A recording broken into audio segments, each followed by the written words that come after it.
Welcome to this video. Today we will focus on an important privacy feature inside the Zangi app.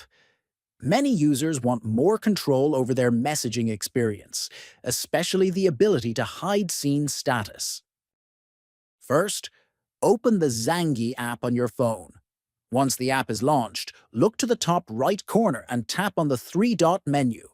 Next, a drop-down menu will appear.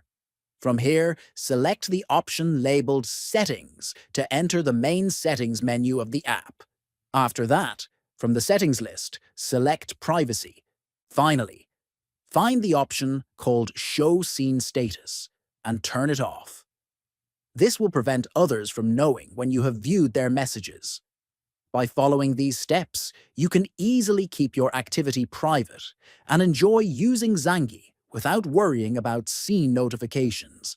If you found this video useful, make sure to subscribe to the channel, like the video, and share it with others. Thanks for watching.